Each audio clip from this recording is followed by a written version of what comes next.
you have to understand what you're dealing with. And you can't understand it through politics. You have to understand what the leaders actually believe and what their ideology is, what their theology is when it comes to things like the end of the world. Okay. And it kills me because if a Christian regime believed this anywhere in the world, the entire world would be against it. Okay. But the situation becomes really serious once you realize who the people who are trying to get nuclear weapons are.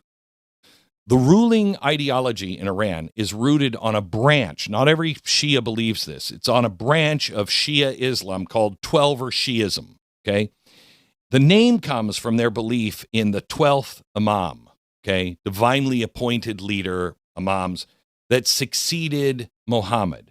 The 12th one, Muhammad was the first. The 12th one, the Muhammad al-Mahdi, he was believed to have disappeared in the 9th century in a well when he was a child, okay?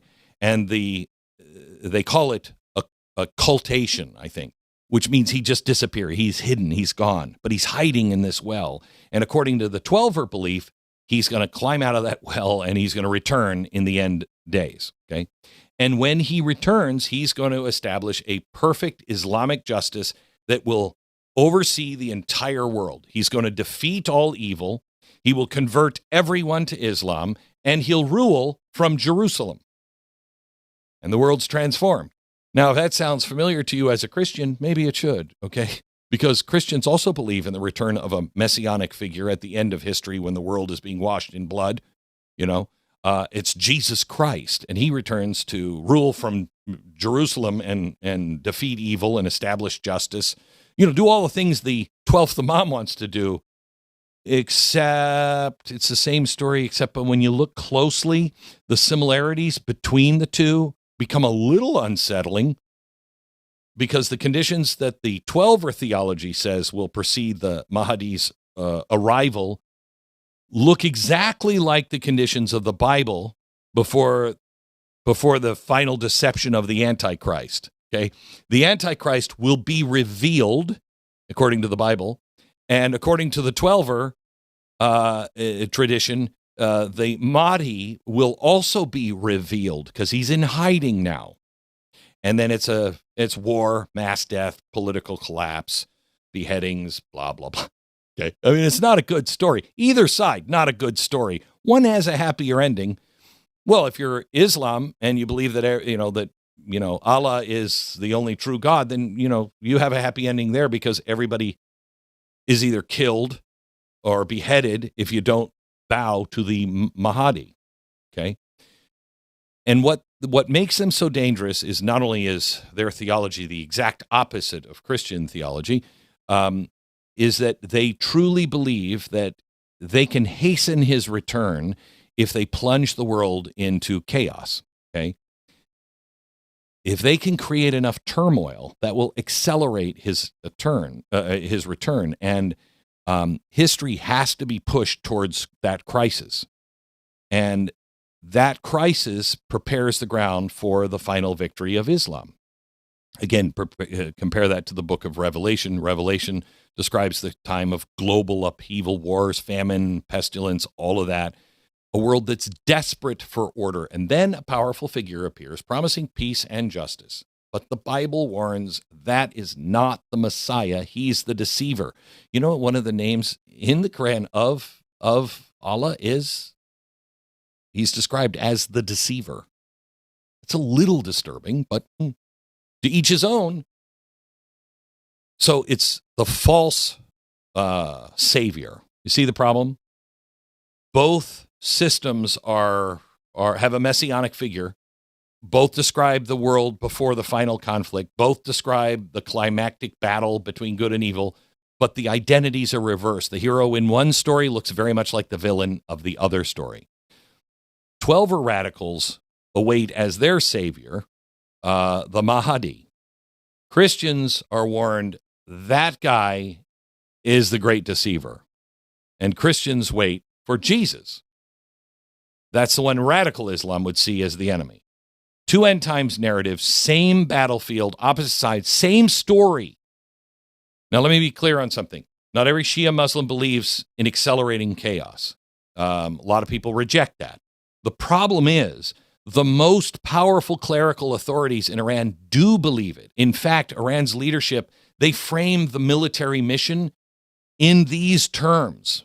In fact, their armies reference the Mahdi directly. The most obvious example is the IRGC, the Iraqi Revolutionary Guard. They refer to the soldiers in the IRGC as soldiers of the Imam of the age. That's the hidden Mahdi. Some units and institutions inside Iran explicitly reference the Mahdi lore, if you will. One militia tells the recruits they're preparing for the Mahdi's return for the end of the world. They are teaching this, and they're not only doing it in Iran, they're spreading this abroad. So we're getting this poison into our societies. These organizations frame their missions as protecting and advancing the Islamic revolution to wash the world in blood until the Mahdi appears. One of their most famous apocalyptic tradition in the Islamic world, the Shia Twelver Islamic world, is the army carrying black banners rising from the east. And the prophecy appears in several Sunni and Shia Hadith collections. The tradition roughly states that when you see the black banners from the east, go to them, even if you must crawl across the ice, because among them is the army of the Mahdi. Khomeini, the Ayatollah, their first one in 1979, the foundation of the Iranian regime, he taught that the Islamic State must prepare the ground for the Mahdi's return.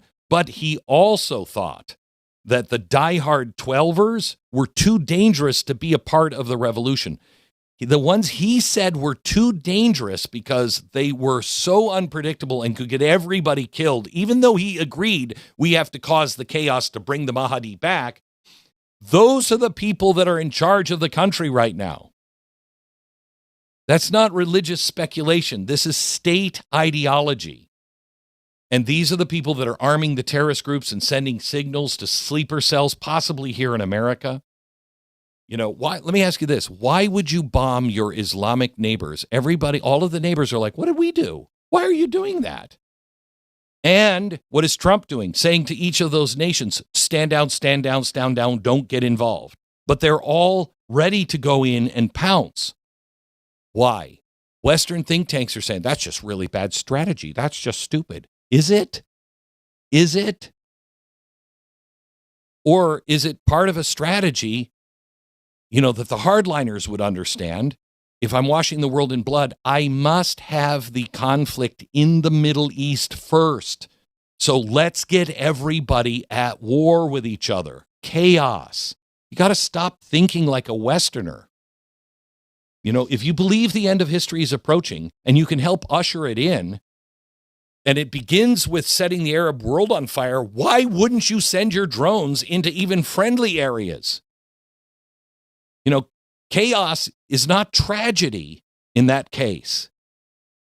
Chaos is the signal to those all around the world that the final battle has begun. So we have to ask ourselves, who are we actually dealing with if your theology welcomes global chaos and washing the world with blood?